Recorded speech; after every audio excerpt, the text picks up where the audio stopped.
As the new NHL season approaches, hope shines bright among Toronto Maple Leafs fans. They are yearning for a year where the team can overcome its persistent challenges. Over the summer, the team's management focused on overhauling their defense, believing these changes would lead to positive results. However, the question remains, did they really address the team's biggest hurdle? Despite efforts to improve the defensive lineup, the Maple Leafs still lack an elite defender comparable to stars like Cale Makar, Adam Fox, or Miro Heiskanen. Even with the changes, experts believe the team will remain among the league's weaker defenses. This leads to a crucial question. Are the Leafs merely patching up defensive holes without addressing the root of the problem? Another critical issue that has plagued the team is the difficulty in scoring crucial goals, a phenomenon many refer to as fatal flaw. This issue has been ignored for years and continues to loom over the team, even with new additions to the roster. The Leafs' approach of strengthening their defense might not be the best strategy. Instead of focusing on enhancing the agile attack that characterizes the team, they seem to be losing their identity with style transformations, especially in March, close to the playoffs. It's a good time to reflect. Is the team straying from its true identity? In recent years, this shift in mentality has resulted in underwhelming performances. Just last March, the team struggled offensively, scoring more than 3 goals in only one of 7 games. The strategy of making games difficult rather than exploiting offensive skills has only led to frustration. After defensive improvements and the addition of players who can pass the puck, a new problem has arisen: a drastic drop in scoring ability. The loss of Tyler Bertuzzi and uncertainties around Nick Robertson worsen the situation. Looking at the current forward lineup, with names like McMahon, Holmberg, and Jarnkrok, it's clear the Maple Leafs might face serious difficulties scoring in the new season. Fans are asking, will these players be able to turn victories into consistency? What are your thoughts on this? Alternatives have been circulating.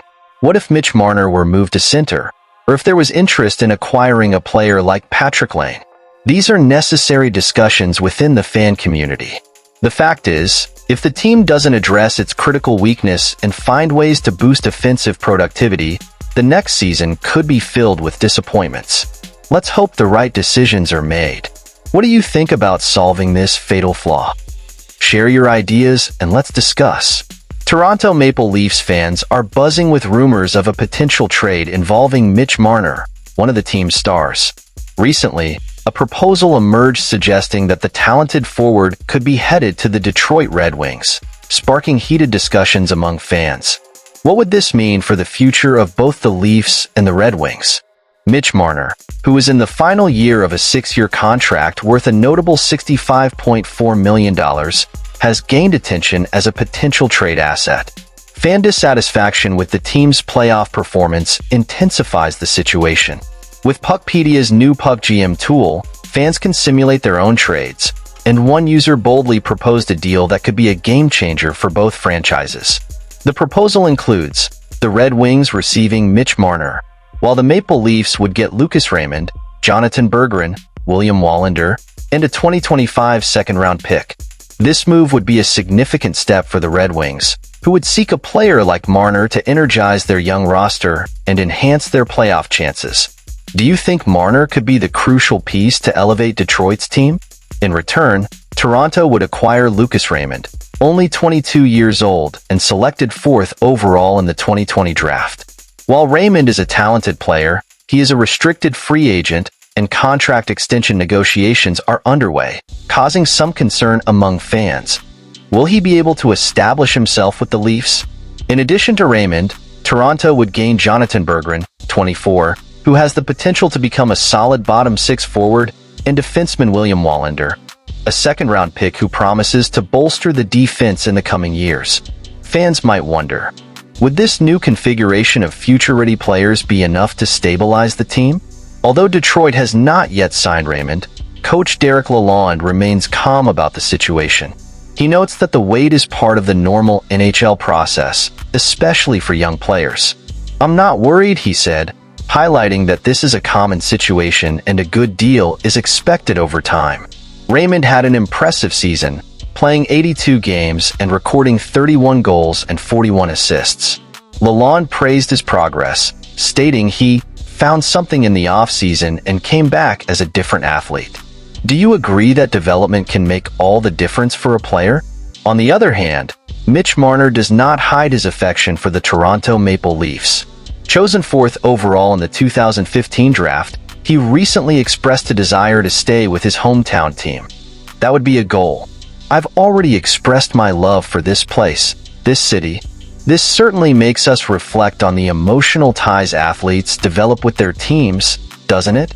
Last season, Marner had a solid performance, recording 26 goals and 59 assists in just 69 games.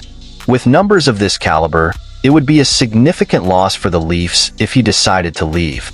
This trade discussion leads us to ponder whether this is the right time for a change. Do you think the Maple Leafs should trade Marner? Or is it wiser to keep him and build a winning team around him?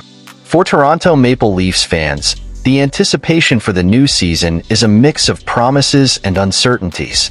Despite significant efforts to overhaul the defense, core issues still linger.